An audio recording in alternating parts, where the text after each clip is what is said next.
Welcome to Lifestyle Unplugged with Monica, And Lauren. Lauren, 2026. It's here. Whoa. Happy New Year to Yes. everyone. Happy New Year. Happy holidays. All the things. Welcome back to work. Yeah, welcome back to the grind. So, on today's episode, we've been promising that we wanted to hmm recap parts one and part two of Kevin's conversation with us, which so much there. Yes. I could just listen to him talk forever. It's just every little thing he says, you're like, oh, what great insight. He does. He has his insights are amazing, and it's so impressive, especially as an architect, hmm that he understands the sociology so well. Like he gets it. Yep. hmm Um, and I mean, you can tell that he truly builds places for people, and he doesn't hmm just build it for form, just Right. to build it because it's pretty. Right. What he does, there's a purpose, and he takes his clients along a hmm journey to create what is that purpose and what is that reason Right. to be in that place. hmm So, one of the things that I wanted to kind of start off with was during the first section of our conversation with him, hmm we talked about film and hmm the importance of scenes. And I thought it was really interesting how he was talking about how medium of film is a really important tool. And so if we were to look at an event that we put on, hmm let's say we're putting on a Easter egg event, right? Or an extravaganza or a spring Right. egg event, whatever you want to call it, based on where you are. Like hmm looking at that like a movie. What is hmm your beginning? What is the first impression you want your residents to Your opening have? scene. Your Yep. opening scene, exactly. What is your opening scene? hmm And he talks about, you want to have 3 to 8 scenes, right? Yep. You don't wanna overwhelm people, but so, what is your opening scene? And I would say your opening scene, to me, can be kind of a two-part. hmm First part is, how are you getting it out to the people? How are you letting residents know what this event is and what is it all hmm about? Why should they be Right. there? What is Right. it that makes them want to feel like they have to be there or they're gonna miss out on it? Right, and I feel like those scenes, like, need to incorporate kind of creating that vision of what it will look like for them to be there. Exactly, so that they can visualize themselves there.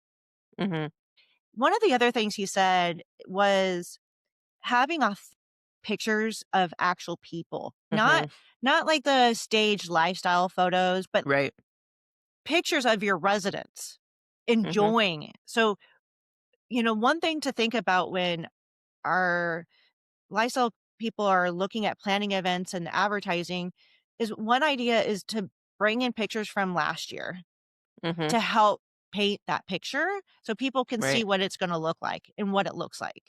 mhm, Another idea is even having a link on your electronic newsletter of pictures from last year to remind everyone of right, how much fun that they had last mhm, year. I think that's a right, great kind of opening scene. mhm, and I think one thing, having a slideshow of those past moments at the event as well. Yeah, and obviously it's gonna depend on where is your event at. If it's outdoors, it's gonna be a little harder to kind of paint that picture, especially with a TV, but it'd be kind of a cool idea to have maybe certain pictures kind of Mhm, framed and having a little gallery. That'd be kind of a fun little thing where people could walk up and see themselves from last year. And if you think about kids, kids grow so fast. And mhm. what kid looked like last Easter to this Easter, being able to go up and go, "Oh, there I am." That could be kind of a fun thing. I've seen, and it's kind of like seeing/creating it in my head that would be kind of cute, is if you had the Polaroids at your Mhm. event, and you had Yes. a wall where they hung their pictures up. So then you have the previous years, and then they're creating new I memories, like, love on the that. board next to it. That would be really cool. And then you can put the date on it. And actually, I was Mhm, gonna talk about that a little because he talked about how Harley Davidson, how they took a mhm. picture of them once they became an owner so Yeah. people could visualize themselves. That's the other thing I was gonna say is how cool is that for residents? Like, you have a new resident come in, take a Polaroid of them, and then Mhm, have a little board that you put it up on. That's their, mhm. like, first picture as a resident. Right. That sense of belonging that that would create from the very Mhm. beginning Yeah. where people get to go up and see themselves like, "Yep, back That's that was 2 me. years ago," or, That's you when I know moved in. Right. exactly. Or my Or s first event, whatever. the other thing I think that helps with too is if you're getting your picture taken for the first time, you can go over and look at that board, and you can Mhm. start looking at pictures. I'm on the trail, I'm like, "You look familiar. Did you just move in?" I did. So, I Right. think it also gives them that thing that people Mhm. can connect over as I love the Polaroid picture idea. I think it's important for, as lifestyle and, resident experience, community connectors, Mhm. that we're looking at it all the way through, like, making Mhm. sure that your event is very intentional and Right. understanding the purpose for that event. What Mhm. is your purpose? Who are you aiming to make sure has a great time? Right. And I think it's also important to understand the demographics of your people. Mhm. Every Oh, community is yes. so, so different, and what works in LA will not work in Mhm. Austin, for example. There or in Boise. Like, you can't just take a slap and stick and go, "Okay, well, Right. Lauren did it there, so I'm gonna do exactly what she's doing, and I'm gonna do it here." Mhm.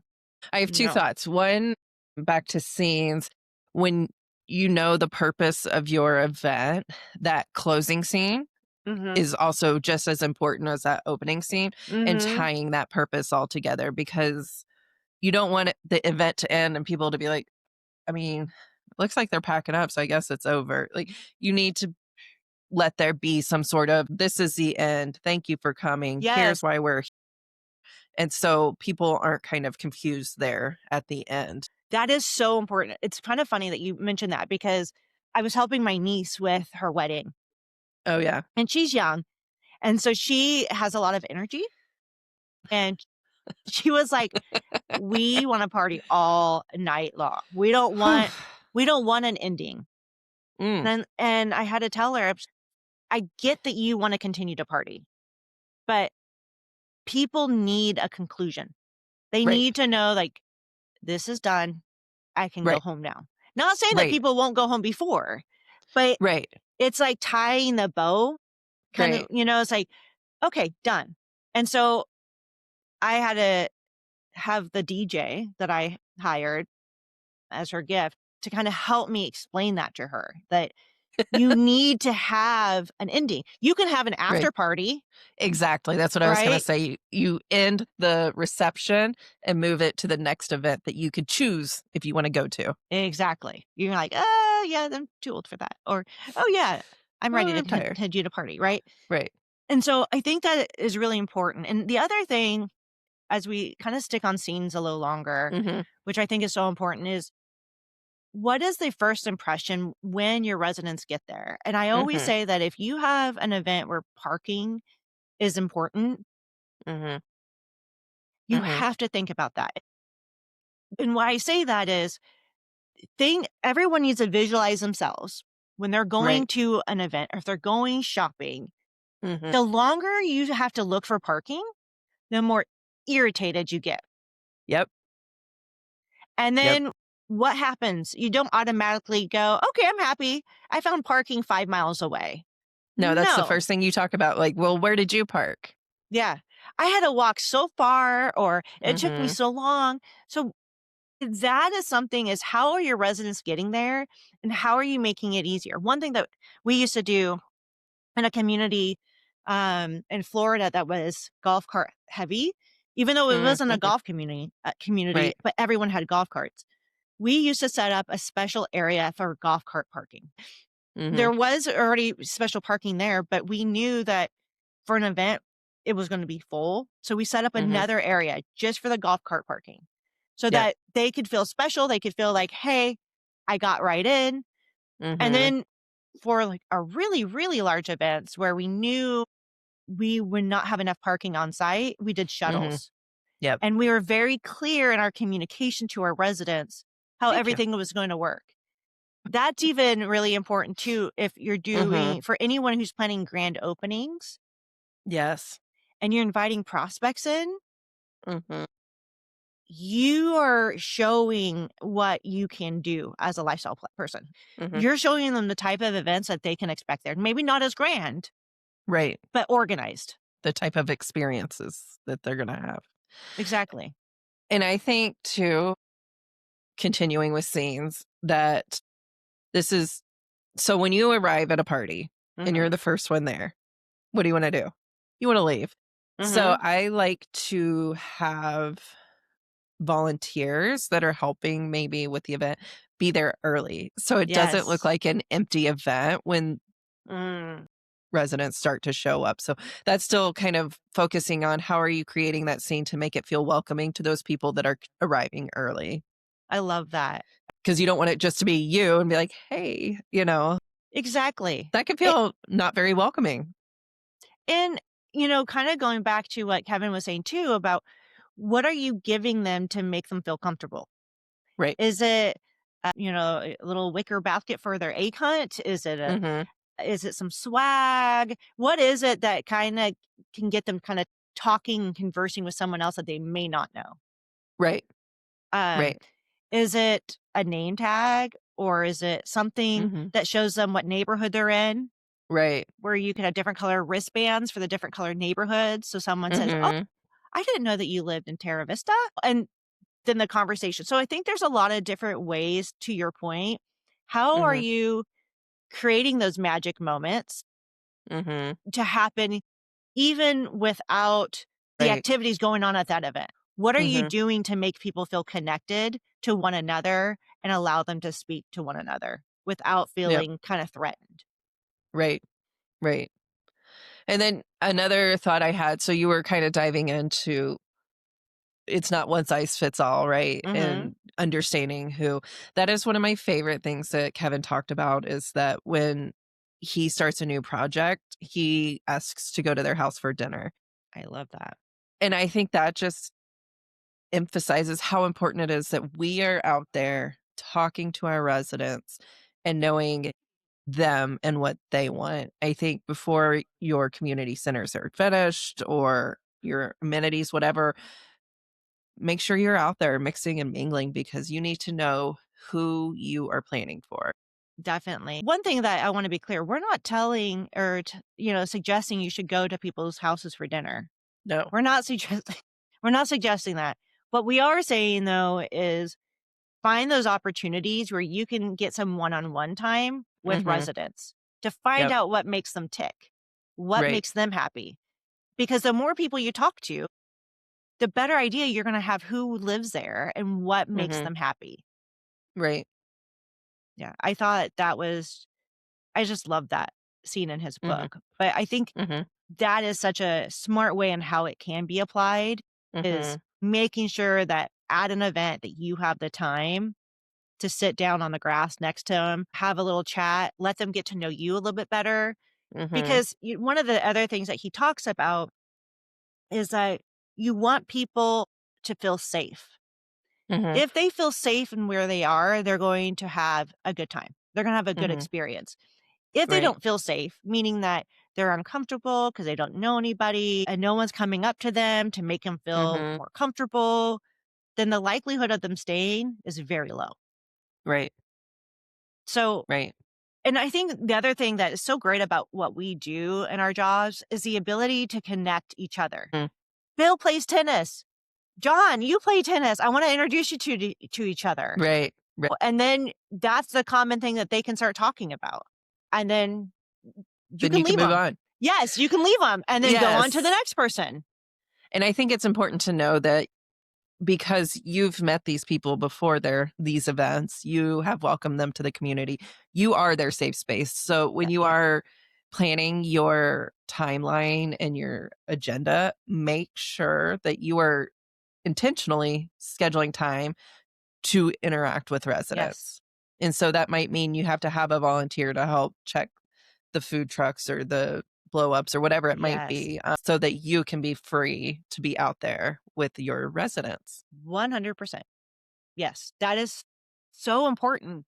The other thing on that is if for some reason you don't know them, maybe you have a really large community, and so Mhm. it's hard to get to know everyone. Sure. If you don't know someone, it's your job to go up and introduce yourself. Yep. You are the connector. And if you're Mhm. not willing to connect with somebody that is a resident, we got a Mhm. problem. Right. There's no time being shy. You are the leader in this position. You need to Mhm. step up and go and Mhm. introduce yourself. Ask Yep. them how the food is. There's so many different ways you can get into a conversation with someone, Mhm. but don't just walk by them. And especially when you have time. I understand if Right. you have to get things going and you're Right. doing the event. I get that. But to your point, Lauren, is when it's time for you to go connect with people, connect with those people you don't know. Right. Don't just focus on those people that you do know because it's comfortable. Right. Right. And if you are headed to do something and you see a new face, be like, "Hi, I haven't seen you here before. I really want to get to know you. Let me go do this and I'm going to come back." Yes, So don't just walk past, like acknowledge them. And that alone will make them be like, "Oh, wow. Okay." exactly. And either they'll stick around or they'll run. No, just kidding. Oh, they'll run away and be like, "I don't want to talk to you." I don't want to talk. That should not happen. Most likely will not happen. But If they are those kind of people, they're probably not buying in a lifestyle community. yeah, and then it may not be you. It may just be they couldn't stay because their kid had a meltdown and they had to leave. So don't take it personally. We know all about those. And, one of the other things that, we were talking about with Kevin was, he talked about how when the world is out of balance, Mhm. what are we doing to put it back into balance? So, what are we doing to create that safe space and make people Mhm. feel like they want to come, to Right. our event? And I think that's Right. kind of twofold. If you think about how everything's so digital, everyone can get their groceries, they can get their movies, everything can be delivered. Right. All your furniture can be delivered. You don't even have to leave your house No. anymore. So, what kind of event are we giving people to make them want to step out? Is it worth it for them? Right. What is Right. that value that we're putting on that event to make someone go, okay, I'm going to step out today and get dressed and not just be in my pajamas all day and go Right. to Go this meet some event? new people, see my neighbors, hunt for some Easter eggs. Yes. So, Right. how are you communicating that to people to make them want to get out? And I think another point too is kind of while that event is happening, having those social media posts showing it happening. So if someone was on the fence and they see, like, "Oh, you know what? That does look like a good time. I should go." Hmm. I think that really helps too, to really bring the people in that might kind of be on the fence about it. And I love that. I think the other thing too that we can look at doing based on, the technology you have at Mm. your community is make sure that all your new residents are on a special email Yep. that can auto-populate and say, "Hey, John, don't forget we have an event, this week and we'd love to see Mhm. you there." Right. So that you don't have to worry about sending that individual, like you can have like a template Mhm. that makes it feel very personal, but it can send it out to say, "Hey, I see you. We Yep. see you and we want you at our event." Mhm. And it's Mhm. different than the thing that's going out to everybody that tells everyone about the Right. event. You're focusing on that group, that new group that probably doesn't know that many people. They think that they could probably sneak by without anyone noticing that they're not there. Mhm. And Right. when you say their name, when you put it out and you Mhm. target them, whether it's through a text message or whatever, they go, "Oh, they see me." Mhm. And Yep. there's a lot of power in that, is letting people know that you see them. or noticing that they didn't make it and the next time you see them, which can be hard in big communities. But Yes. if there is a specific person that you didn't see, say, I didn't see you there. Were you there? Sorry, I missed Mhm. you. Or I'll see you at the next event, Mhm. and letting them know that they matter. Because that's all anybody really wants is to matter. Exactly. They wanna know that they have a Hmm. place. And Right. people who are buying into our communities want not only a sense of place, but they wanna know that they belong to that place. Hmm. Hmm. One thing you said earlier that Mhm. I want to dive in a little deeper on is magic moments and really talking about what that is. And for Kevin, he said it's when he sees people exchange phone numbers at Harley Davidson, right? Mhm. That's the magic moment. That means that you have brought people together and they have connected. And I think that there's got to be so many opportunities and different ones too, right? In our communities. Yes, it's the phone number swap or, "Hey, I wanna join this club with you," or "Go on this walk," and it's just really cool to look for those because it's so easy to get so busy that you miss those, and when you do get to see it, you go, "Okay, this is why I'm doing it. This Yes. is this is good." So, I just got this idea as we're talking about this. How cool would Mhm, it be to have a magic moment, kinda like comment box, where mhm, people could go online and they could submit mhm. what their magic moment is, where you I love explain it that. to people what the magic moment is, and you ask them to share their magic moment. Because Right. now you can use that at future events. Mhm, Like Lauren said that her daughter was so excited that she found 10 eggs and was able to share it with a friend. And mhm. now they do play dates every week. And it just really changed how we felt about belonging or whatever it may Right. be, right? The moment that made you feel like you belong. I Yeah, think those are happening every single day in our communities. If they're happening naturally, I wanna know about those too, because then that means they're in a scene that set it up. So what is that, and how can we recreate that for more people in our communities? exactly. It could just be on the trail where people were walking their dogs. Mhm. I think that's the other thing, talking about walking dogs. We talk about Dogs.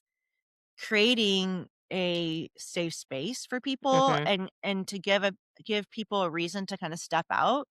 Mhm. Don't underestimate your dog parks as a place to Mhm. bring people together. I Yep. think a lot of times people feel like, well, they have to do a yappy hour or something like that to bring people out, and there has to be alcohol. Mhm. It doesn't necessarily need to be that. You can have a set day and time for everyone to Mhm. come together so that people know for sure there's going to be a dog at the dog park for their dogs to play with. So Right. I think that's a really important thing to make sure that we're aware of. And to have directories, even clubs. They don't have to be necessarily organized gatherings, but just knowing that. Because we have a pickleball directory, right? So Mhm. that they can get on there and say, "I'm gonna call this person and see if they wanna play pickleball today." I think having that for pet owners matters too. Yes. Yeah, and that is so important is but and all of it can happen together. Mhm, You can have the planned, you can have the unplanned, you can have the mhm. directory. Our programming should not be one dimensional. Oh, yeah. And that's really important is to when you're doing something, think about how you can make it more meaningful. What are Mhm, what are some, what are some of the problems that you're solving when mhm, you are creating that event and what are the solutions and how does it turn into the overall experience that someone's going to mhm. feel when they're there? The other thing, I love going back to the sociology piece, and it's funny because we started talking about this with Kevin after we stopped recording, Yeah. about the importance of the sociology of it all, and I love how he focuses on observing Yes. and taking a moment just to sit and watch. What are your people doing? How are they interacting with your spaces? And what's working, what's not working? And just watch. Don't try to influence, don't try to change it. Just observe. And the amount of information you can get out of that, I mean, Mhm. there's so much value to that. And I know it is very hard for us to sit still Mhm, and not be doing something, because if I'm sitting there, I'm like, "Oh, I could go clean that fountain really quick," or this mhm. or that. Just sit down and watch for a little bit, and I think it would be really cool to incorporate that just maybe once a quarter, say, for this many hours, I'm just gonna sit out and watch people. Yeah, because I think that is where Mhm. you start to figure out how what makes people tick, Mhm. right? Um, it goes back to what we were talking to about going to people's homes because Mhm. you're watching them during the event, even during like whether it's an event or maybe it's just at the clubhouse, just watching how Right. people communicate Mhm. and talk to one another. And pivoting off of that, I think it's also important to understand what the local traditions are. We talked about that with Kevin. Mhm. Is outside of your community, if your community doesn't have current traditions, outside of the boundaries of your community, Mhm. what is important to that area? Oh, is that Right. area known for farming? Is that area known for breweries? Is it known for barbecue? What is it known for? And what are the traditions? What do people really look forward to? If you look at a lot of big cities, they have festivals, Mhm. the grapefruit festival or the, butterfly festival. That is an indicator of what is Potato important, festival. or the potato festival, right? But see, these are all regional things that show you what is important to that area and Mhm. how can you bring that to your community? How can you bring Right. a form of that to your Mhm. community for your residents to be able to Mhm. gather around that? Yeah. The potato festival. I bet they have amazing fries. Yes. Oh, we have French fry day downtown too, which You is have fun. French fry days? I'd be in so much trouble. Oh I've my never actually gone because it's such, like, a massive crowd of people, but I do need to go. oh my It would be goodness. fun to do some sort of, like, potato days in my community. I need to plan that this year. You know what would be fun is like a French fry tasting because you could have all different you could have truffle fries, you could have garlic fries, you could have rosemary So many. fries. Yeah. They probably have that at French fry days. I'm sure they do, but take it to your community. I'll be there to Yeah. help sample. And bring in all the local restaurants. Yes, yes. I'm loving this. Oh, that'd be fun. One thing, so this kind of spins off of it too, and it was probably one of my favorite parts of what Kevin talked about is what is the story you're telling? Yes. And everything needs to tell a story. So, what is your community story? And I think while you should have definitely that broader story of potatoes, whatever Yep. regional, what is the specific story to your neighborhood and helping create that? You're not going to know right up front, but just really focusing on what is the story that this community is telling and your people and your residents. And That's so important. so important. It just help really solidifies that sense of belonging Yeah, and on when that, they're part of the story. and I think here's the thing is some communities have done a really good job Mhm, of creating what that story is. mhm, Some have not, mhm, right? And so if you have usually a lot of the newer developments, I've noticed last like maybe 7 years are really good with understanding that story. mhm. Talk to your marketing people, look at their marketing website. You should be able to understand what the story is of your community. And with that, how are you making meaningful events occur based on that storyline? Right. Like, how is Mhm, everything kind of tying back to that story is so mhm, important. And it honestly, it makes it planning events so much easier when you mhm. know the story of your community, Right. Yeah. as opposed to this community has no story. Mhm. What's important to us? Right. Because a story is what's important to the people who live there. Mhm. It's what draws them 'Cause it's in. their story. Exactly. And so if you don't know the story, it's going to be much harder to plan an event Right. and programming. And it's so easy in our positions to forget that because it is our job, right? We are going to work. But don't forget this is where people live. It's such a big part of their lives and Mhm. who they are and just kind of grounding them and recharging them. So there's a lot of importance and value into what's going on here. And they're going to have a lot of stake in Mhm. what those stories are, and they're going to care. It's going to help create their stories. It's part of their story. Mhm. The other thing that's really important, and Kevin talked about this too, it's more than just getting to know your residents, it's them getting to Hmm. know you. Leaders take the time to reveal what they care about.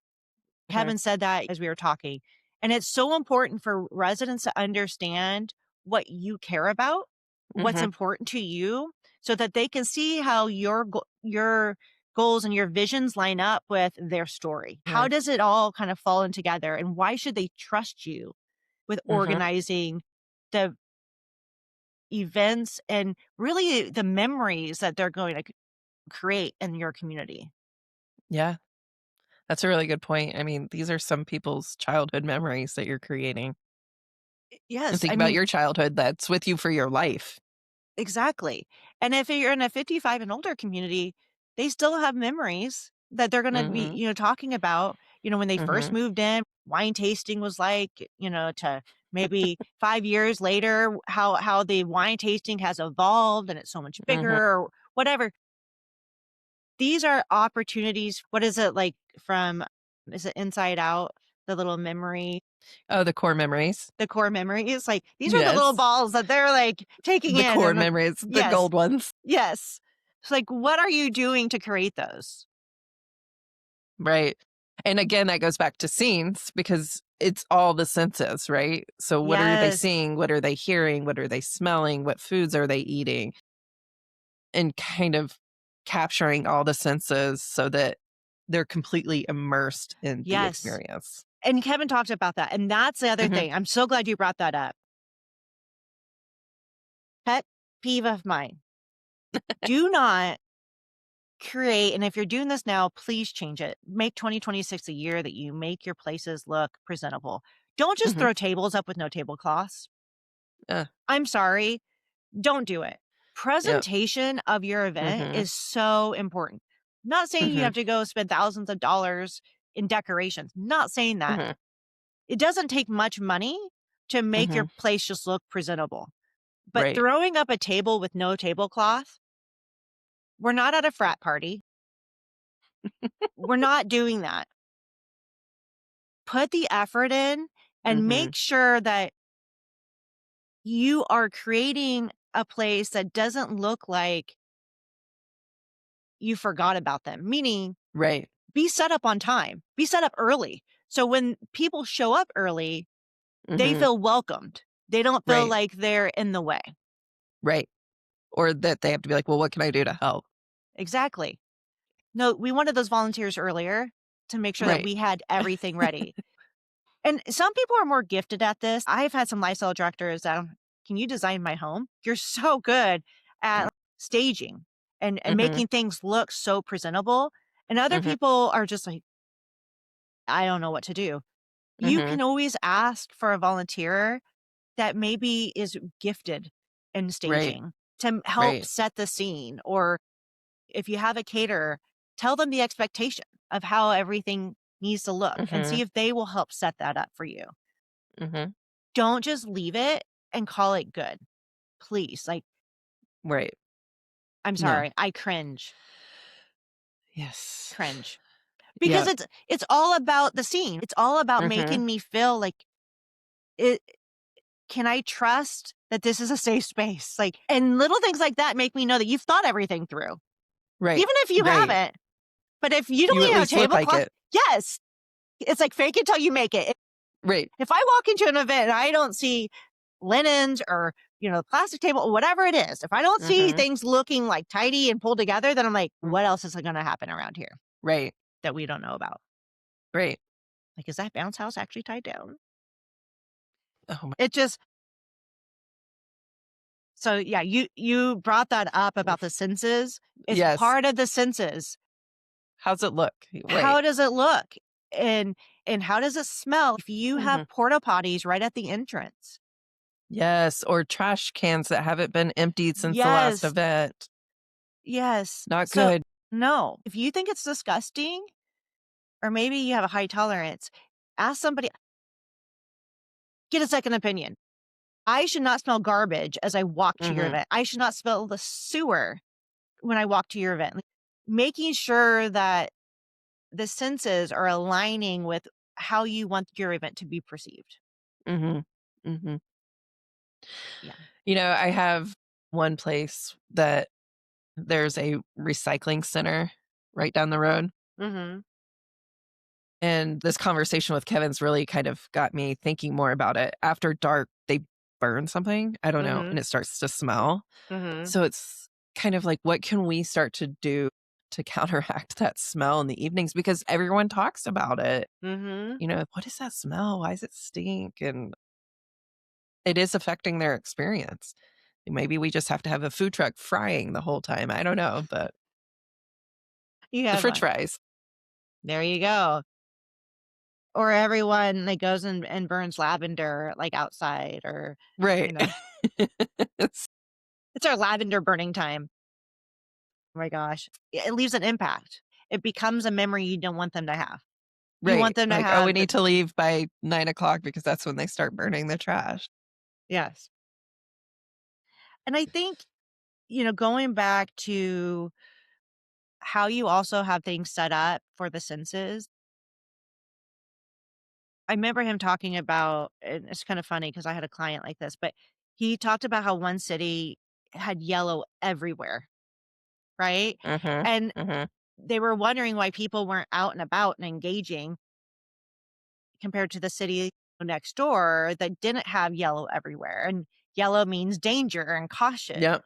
And so when we talk about the senses, be thinking about that. Like, there are going to be some things that you may want to put yellow on. Like, you don't want them to go Like the over curb. the curb, or like maybe even like an area where you have the generators and stuff like that. Mhm. Whatever, you're going to block that out. But think about ways to really engage people's senses and not just the visual, the smell, the feel, the touch of things. Mhm. Mhm. Meaning, don't have sticky tables, or Mhm. make sure the grass isn't soaked when people Mhm. go to step on it if it's an outdoor Yep. event, because Mhm. that's a sense that no one Yep. wants to feel. Right. How are people going to sit down? Really kind of think about all that stuff. If you were walking through this event, how would you want to feel? And what do you need to do to create that? Right.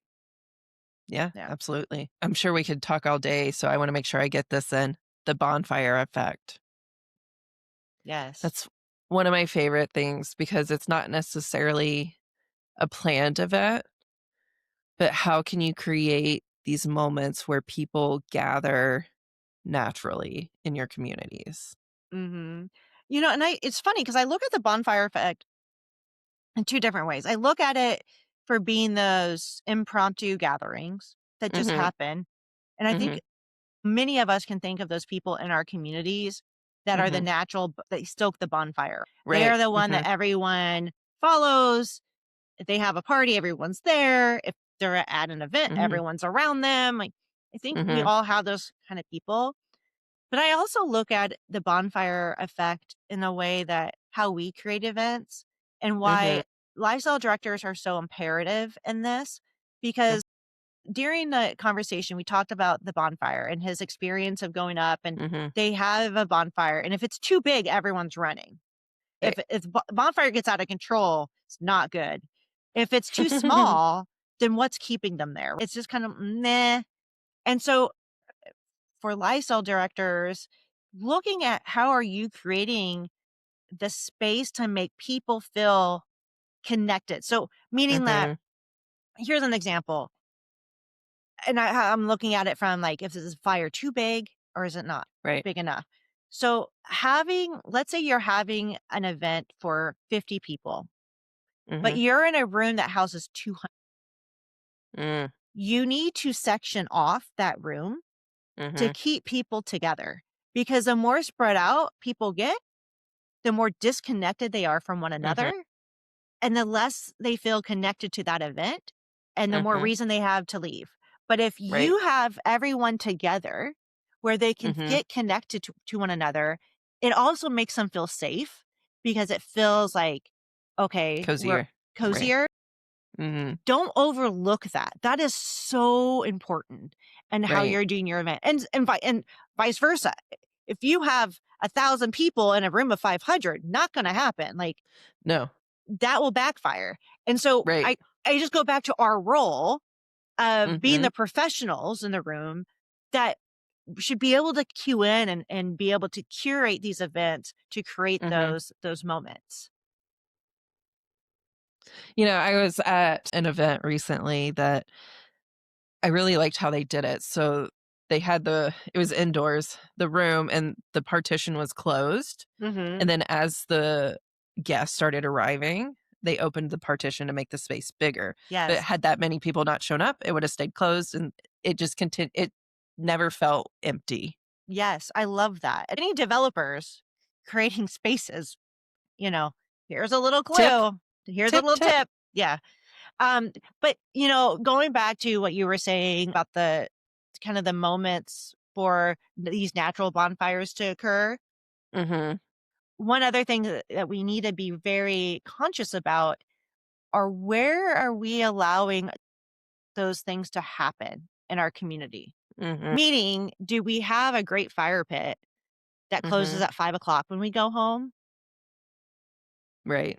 How are we allowing residents to be able to come in and use that fire Mhm. pit safely and be able to gather when we're not Right. around? How are we Right. allowing them to use maybe even the outdoor spaces around the Mhm. community center when the staff goes home for the night? And so Mhm. really be thinking about that. If you are at a community that has those locks and it prevents people from getting in, your residents want to use it. That was part of Right. them being sold to live there. They were Right. visualizing themselves sitting in the evening around that Mhm. fire with their friends. So Right. what are Right. you doing to make sure that that can happen? Right. I think one easy gathering place is just a place for a food truck to park and picnic tables because Mm, you can schedule that when you're not there and people can naturally just kind of come get their food and mhm. sit and be together. Don't Oh, that reminds me.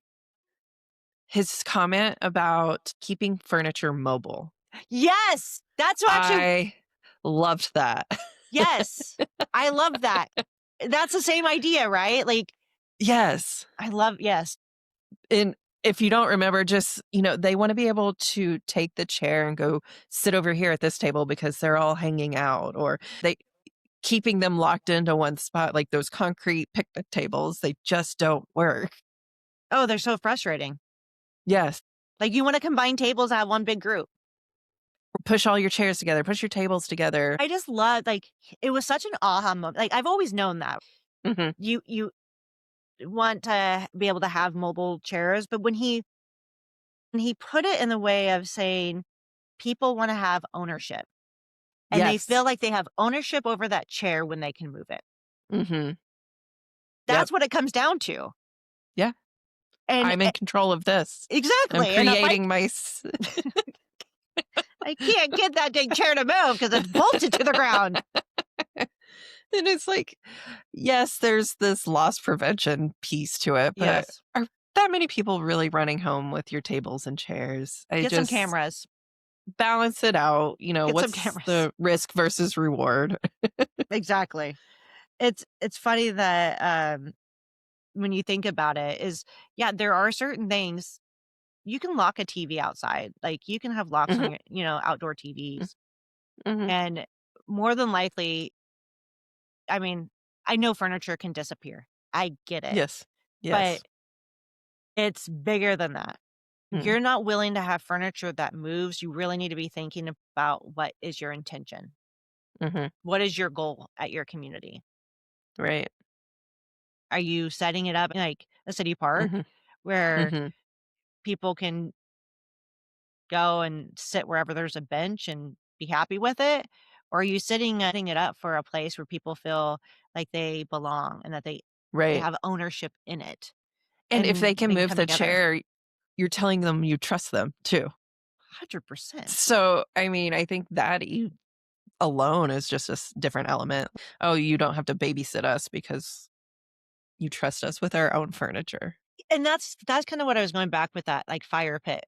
And I Mhm. bring this up because there was a community I worked at that, there was a little fire pit inside the gate area, and residents were really upset that they Mhm. couldn't go in there after hours to use the fire Rightfully pit. so. They could go in after hours to, use the pool Mm. until Mhm. dusk because it's Florida, right? And Florida is like, you're not swimming after dusk unless you have a lot of light around. But why can't I use the fire pit if I'm over here? Like, Right. I'm, 45 years old. Why can't I use the fire pit? I think I can manage that. Right. You're right. And so, for people who are like, if you have that problem, look at what your solutions are. Can you get where Mhm. it's key fob activated, where it's only on, Mhm. has a timer for, 30 minutes. So it's not burning Mm. when no one's around. But Right. think about that kind of stuff when you are walking around your amenities on how Mhm. can they be able to be safely used when management is not there. Right. Because Yep. those are those the other thing that he said is, you know, making sure that you can create moments for people to run into each other. Mhm. That's a moment for people to run into each other. Mhm. I'm taking a walk, we're gonna go over, hang out by the fireplace, and then someone else is taking a walk with the same idea, and they end up over by the fireplace, and then Right. conversation can naturally happen. Right. Mhm. So, I Then you think have the bonfire effect. exactly. But Love we it. have to give people those opportunities and the Mhm. resources for the bonfire to happen Right. and happen safely. We don't want them to Right. actually do real bonfires in our communities. No. At least none Although of the they are ones. fun. Yeah. Yeah. Go to the beach to do that or something, but we Right. can't even have sparklers in my community, so I can't imagine. Really? I mean, there's no fireworks or anything allowed Mm. because it's like a tinderbox. Light this puppy up. Mhm. If anyone has not listened to part 1 and part 2, please take some time and listen to it. Yes. There's just so much in there. I was just thinking like those back to the scenes a little bit. And you want to have that, what Kevin said, social proof that it can be them, that they could be there. And I guess what I'm thinking is your welcome scene, your welcome center. What is Mhm, that? And I love the idea of it being a coffee shop. I think we've talked about this before mhm, because you have residents there enjoying it and it's easy to visualize yourself there. mhm. Yeah, he talks about the 3rd place being that Mhm. place where people actually, I wrote this down because I thought it was so good. But he Mhm. talks about the 3rd place, how the community is a resilient system, and it helps us get through hard times. Mhm. Uh, and 3rd places are often looked at places where people can go for safety. So, Mhm. not safety from natural disasters, but safety and feeling connected with one Also another. important. Yeah, that's a bonus if it does that too. But that is one of the things that 3rd places offers is going back Mhm. to your coffee shop. If I'm going and getting a cup of coffee or I'm waiting for my cup of coffee, someone comes Mhm. up and gets their cup of coffee and it looks really good. I guarantee you I'm gonna comment on that. Yep. I'm gonna go, "What drink is that?" And Right. they're like, "This is the blah, blah, blah, blah, blah macchiato." And I'm like, "Oh my gosh." And if they Mhm. have time and they're waiting for another drink, we're just gonna start talking Right. because we have that common thing to talk about. Mhm. It's funny that we talked about the coffee shop because it reminds me of what Kevin was talking about, how men need a device, and he talked about how Harley was the device, but Mhm. sometimes it'll take them years to open up. But he talks about women, he's observing people, he'll see women sit down who don't really know each other, and then they're talking about who's getting divorced, who's having an affair with who. I Yep. mean, and Oh, that was funny. it was really funny, and I think that's really important to understand is when we create these events, thinking Mhm. about the different, types of people that are gonna be there to have the, conversation kinda starters. What Right. makes someone feel more connected? What makes the guys feel more connected? What can Mhm. they oogle and all about? And then can you have this other area? What are these things that people can gather around and ooh and all Mhm. over together? Right, or, like, if you've had something constructed for it, the guys are sitting there, "Oh, how do you think they got that in here?" So Exactly, exactly. social proof that it can be you, like, Yeah, but envisioning yourself in that scenario.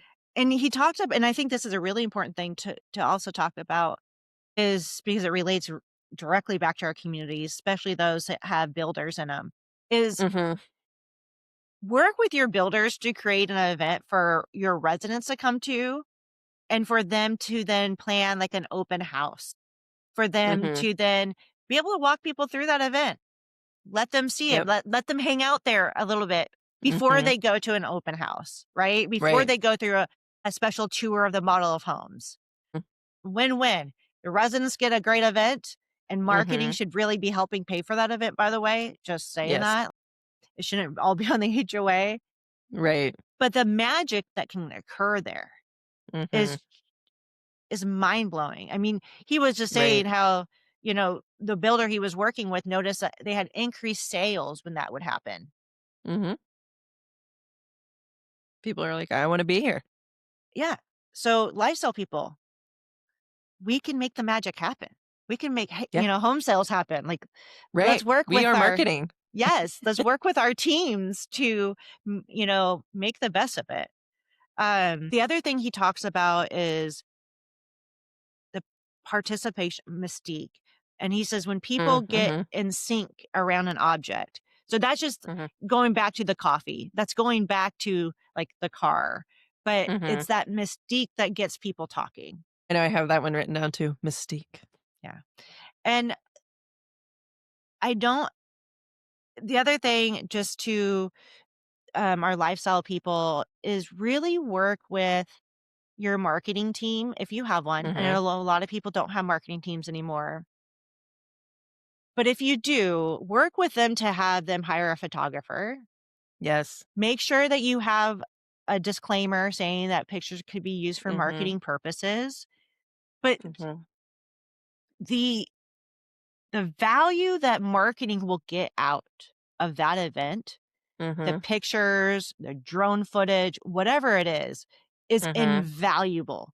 And it can be yep, used for marketing for them to really paint a picture of what it's like to live there, but it also mhm, can be used for you when you are sharing what mhm, the next year when you have an event, or maybe it's not the same event. right, Maybe it's a different event, but it still shows people in your community having a good time and connecting.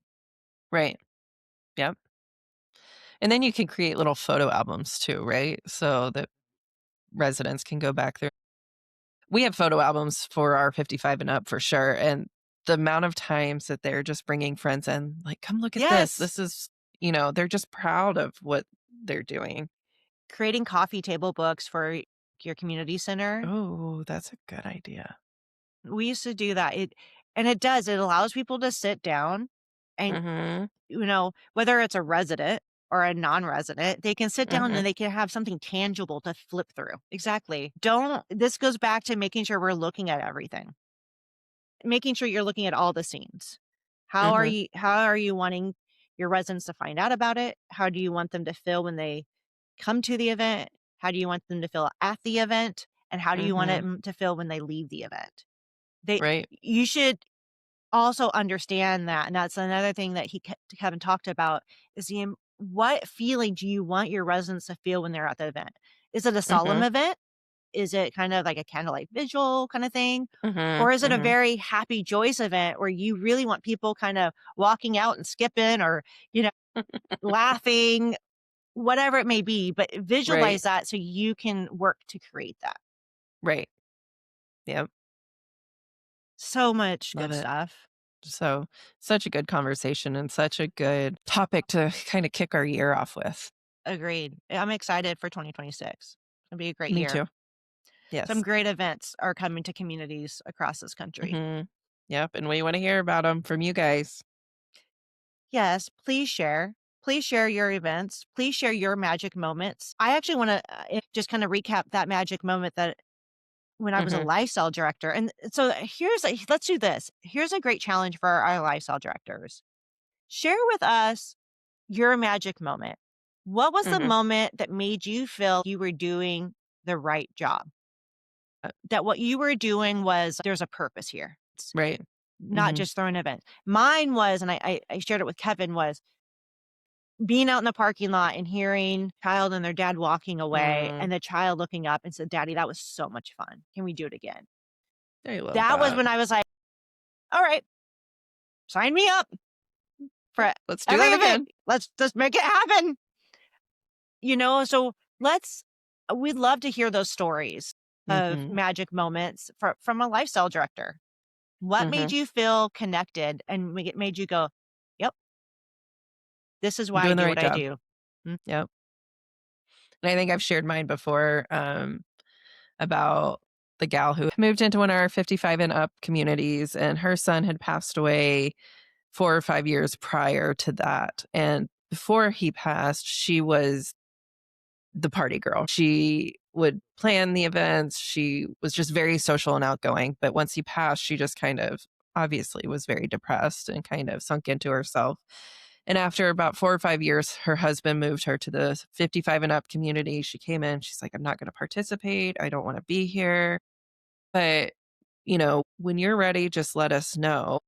And then a year later, I'm at an event and she tells me that it quite literally saved her life, that she is her again, that she's herself, she's at the events, she's leading, she's on the event planning committee, just I love she that. found herself again, and she said, "I thought that part of me died with my son." So Mm, that's the moment that you go, "Okay, we're actually doing yes, big things here." yes. Let's Mhm. not undersell ourselves, people.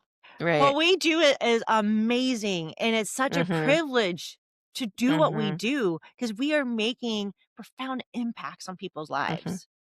We get to do these things. I mean, Yes, instead of saying, "I have to go to work," I get to go to you work. get to go to work. Not Mhm. I mean, I remember when I was a lifestyle director and planning all these events, I would be so excited every time I got to go to work Mhm. because, oh my goodness, like the impact that we have on people's lives Mhm.